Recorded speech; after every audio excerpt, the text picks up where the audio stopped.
কপালটা খুব খারাপ যে ভাই। নাম क्या है तुम्हारा? হ্যাঁ তো এখন আমরা আছি হাটায়, আর এই কাকুর সঙ্গে দেখা হয়ে গেল। গতবার এসেছিলাম যখন কাকুর সঙ্গে দেখা হয়েছিল, আর কাকুর বাড়িতে আমরা টুপি চলে না, খালি মাথায় থাকা যায় না, যার জন্য আমাকে এখান থেকে थैंक यू भैया, कभी फिर मिलेंगे। ठीक है, जाना घूमने के लिए, ये मेरा रिक्वेस्ट है आपसे। ठीक है, শুভ সকাল, সুন্দর একটা ব্লগে তোমাদের সুস্বাগতম। আর এখন সময় পাচ্ছি ঠিক 6টা, আর আমরা আছি কুশিনগরের হাটা সংলগ্ন এলাকায়। এখন আমরা যাচ্ছি গোরখপুরের দিকে। এখান থেকে গোরখপুরের দূরত্ব হলো 40 কিলোমিটার। আমরা আছি এরকম হাই রোডে চলছি, আর ওয়েদারটা সকাল সকাল যদি একটু ঠান্ডা থাকে, এই জন্য প্রত্যেকদিন সকালেই সাইকেল আমাদের চালাতে হয়। যাই হোক, আজকের ব্লগটা এখান থেকেই শুরু হলো। আর চলো সামনের দিকে যাই, এখন আর ব্লগ কন্টিনিউ করছি না, কারণ অনেকটা রাস্তা পাড়ি দিতে হবে, আমাদের কেদারনাথ যাত্রা সফল করতে হবে। আর ব্লগটা অবশ্যই শেষ অবধি দেখো, তোমাদের দেখাবো সারাদিন আমরা কী করি। যাওয়া যাক। তো আঙ্কেল ইস এলাকা নাম क्या है? জায়গা নাম क्या है? হাটা। তো এখন আমরা আছি হাটায়, আর এই কাকুর সঙ্গে দেখা হয়ে গেল। গতবার এসেছিলাম যখন কাকুর সঙ্গে দেখা হয়েছিল, আর কাকুর বাড়িতে আমরা সকালবেলা খাওয়া দাওয়া করে বেরিয়েছিলাম। যাই হোক, কাকুর সঙ্গে দেখা করলাম, খুব ভালো লাগলো। ভেবেছিলাম দেখা হবে হয়ে গেল। তো এখন আমরা যাবো গোরখপুরের দিকে। আঙ্কেল চলতে हैं, ठीक है? नहीं अभी नहीं चाहिए, आपसे मिला यही अच्छा लगा मेरे को। ठीक है, तो चलो चलते हैं। গোরখপুরের দূরত্ব বেশি নেই, 10 থেকে 15 কিলোমিটার। আর বাইপাস হয়ে যাচ্ছি আমরা। এখানে এসে একটা বাইপাস রোড ধরবে, সোজা চলে গেলেও তোমরা বাইপাস রোড ধরে অযোধ্যা যেতে পারবে, এবং ওই দিকে একটা রাস্তা গেছে, ওটা ধরে গেলেও তোমরা অযোধ্যায় যেতে পারবে। এটা গোরখপুর হয়ে যাবে। গোরখপুর সিটি এখান থেকে 16 কিলোমিটার, ওই তো 15 হবে। এখানে একবার কম দেখায়, একবার বেশি দেখায়, বুঝতেই পারি না এখানকার রিক্সা বান। প্রথমে কম দেখাবে, তারপরে 1 কিলোমিটার বেশি দেখাবে, সবটাতেই, সব বোর্ডে। চলো ভাই রে,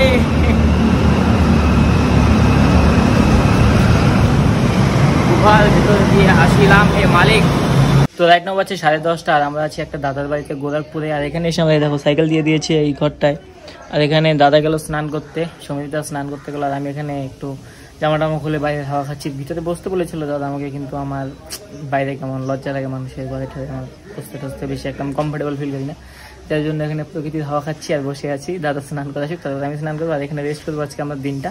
তারপর এখান থেকে বেরোবো। আমরা যেখানে ছিলাম প্রথমে, ওখান থেকে এখানে 5 কিলোমিটার ভিতরে আসলাম। প্রচণ্ড রোদে প্রচণ্ড ক্লান্ত এখন, এই আর কি। চলো ফোনগুলো চার্জে দিয়ে দিয়েছি, আপাতত রেস্ট করি, স্নান টান করি, তারপরে এখান থেকে রওনা দেবো বিকালের দিকে। আর আজকে আমরা 52 কিলোমিটার চালিয়েছি সকাল থেকে, মানে খুব ভালো চালিয়েছিলাম আজকে সকালটা, কিন্তু কপালটা খুব খারাপ যে এই রোদের জন্য আমরা যেতে পারছি না সামনের দিকে। না হলে খুব তাড়াতাড়ি আমরা আজকে এতটা চালিয়েছি যে অযোধ্যা পার করে চলে যেতাম। এতদিন থেকে আমরা যেভাবে চালিয়ে আসলাম, কিন্তু আমরা দুপুর টাইমে যেহেতু গ্যাপ দিচ্ছি, চালাচ্ছি না, যার জন্য আমাদের অনেকটা সময় ফালতু এদিকে নষ্ট হচ্ছে। কী আর করবে, চলো এই পরিবেশটা কিছুটা এই যে এরকম, ঠিক আছে। আর দেখো রোদ, দেখো ভাই, জলে পুরো ছাই হয়ে গেছে সব। তো চলো দাদু স্নান করে আসুক, আমি ততক্ষণ এখানে রেস্ট করি, তারপরে এখান থেকে রওনা দেবো। তো আমরা ছিলাম কিছুটা এরকম একটা লোকেশনে, ঠিক আছে, পাশেই স্টেশন, আর এই দাদার বাড়িতে। তো আমাদের অনেকটা সেবা করলো দাদা, थैंक यू भैया आपको। हाँ, ये रह जाएगा जन्म जन्म भर हमारी पास ये वाला वीडियो। और फिर मिलेंगे कभी। आप भी जाना घूमने के लिए हमारी पश्चिम बंगाल में, हमारी कोच बिहार में। मैं आपको घुमाऊंगा, मेरा घर है वहाँ पे, और फिर राजबाड़ी है, ठीक है, जाना। अरे देखो আমাদের দুপুরের খাবার দিয়ে দিল এই দাদা। আর এই ভাই, नाम क्या है तुम्हारा? हाँ तो चलिए भैया खाना खा लेते हैं, उसके बाद बात करेंगे भैया। तो এখন বাজছে 4:30, আর আমরা এখন এখান থেকে রওনা দিলাম। আর এই যে দাদা আমাদের बहुत ज़्यादा हेल्प किया हम लोगों को, অনেকটা হেল্প করলো আমাদের। थैंक यू भैया, कभी फिर मिलेंगे।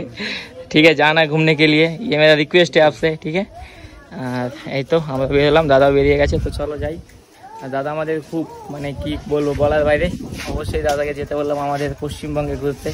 এখন আমরা এখান থেকে রওনা দেবো, নাহলে লেট হয়ে যাবে, আর আজকে আমাদের থাকার জায়গা খুঁজতে হবে। তো চলো বের হই। তো রাইট নাও আমরা আছি গোরখপুর থেকে 23 কিলোমিটার দূরে, আর আজকে আমরা বস্তি যাওয়ার প্ল্যান করেছিলাম। দাদার ওখান থেকে একটু আগে বের হলাম, আর দাদা আমাদের প্রচণ্ড, মানে কি আর বলবো, এত খাওয়া দাওয়া দিয়েছে প্রচুর, যার জন্য আমাদের সঙ্গে সঙ্গে সাইকেলের আরো 10 কেজি ওজন বেড়ে গেছে।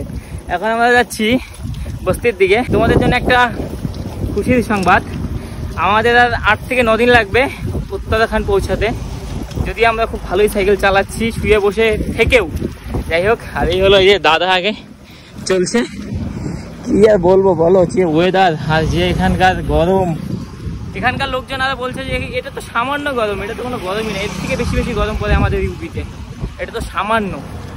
তাহলে ভাবো এর থেকে যদি বেশি পড়তো আমাদের কি অবস্থাটা নেই হতো, অবস্থা একদম কেরোসিন তেল হয়ে যেত, বুঝলে। আমাদের সামনে গিয়ে গোদাকপুর বাইপাস থেকে বস্তি যেতে হবে, আর বস্তিতে উঠে আমরা যাবো বস্তির দিকে, বস্তির পরে পড়বে গন্ডা, আর গন্ডার পরেই পড়বে তোমার আরও কয়েকটা লোকেশন, দেন তারপর উত্তরাখণ্ড। তো চলো যাওয়া যাক।